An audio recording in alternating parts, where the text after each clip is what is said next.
Jesus e Maria, eu vos amo, salvai as almas. Deus renova sua promessa de fidelidade para com o ser humano, com o qual se alia na edificação do mundo.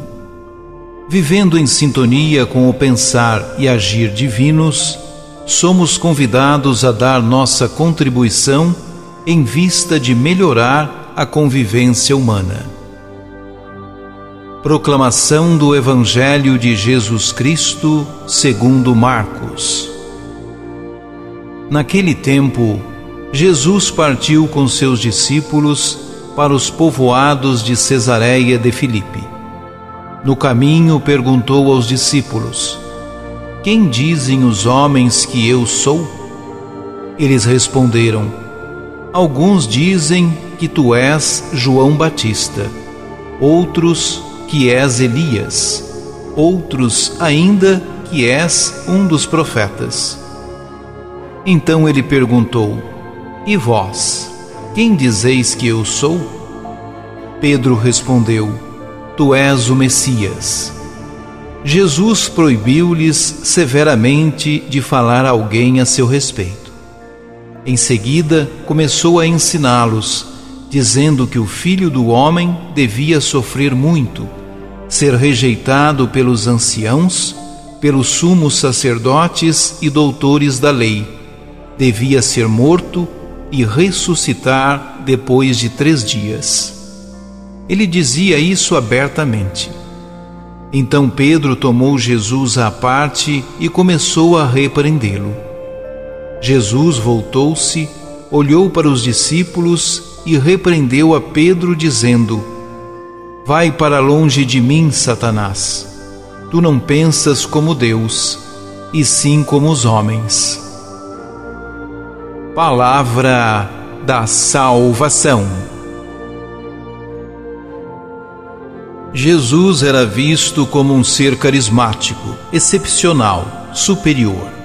Por isso, nada mais natural que o nomeassem como um grande personagem dos tempos mais antigos da história de Israel: João Batista, Elias ou alguns dos profetas. Isso era fruto de admiração, mas ainda não chegava ao ponto da essência de Jesus.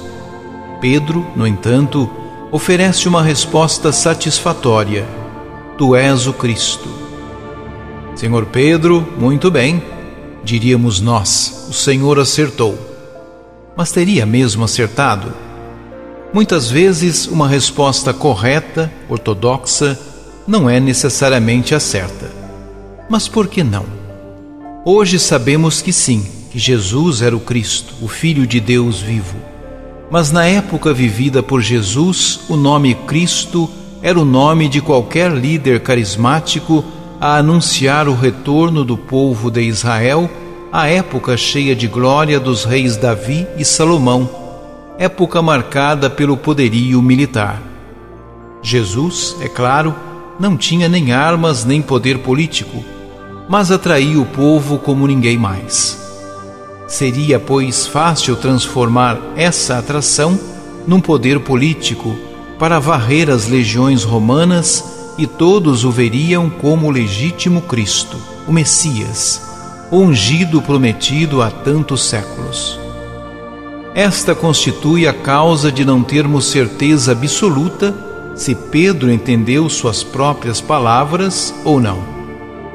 Aprender bem isso, com toda a profundidade, foi uma lição que Pedro e os demais discípulos só aprenderiam com muitos atropelos e dificuldades, para só a captar plenamente com a cruz e a ressurreição. Só então pôde ver que Jesus era imensamente mais que um milagreiro bem-sucedido, que ele era o Cristo, o Salvador da humanidade. Oremos. Senhor Jesus, tu é o nosso Senhor não apenas pelo poder da lei que lhe foi entregue pelo Pai, mas acima de tudo pelo poder do amor mostrado na cruz. Foi aí o nosso Senhor, o nosso Cristo, o nosso Salvador. Amém. Jesus e Maria, eu vos amo. Salvai as almas.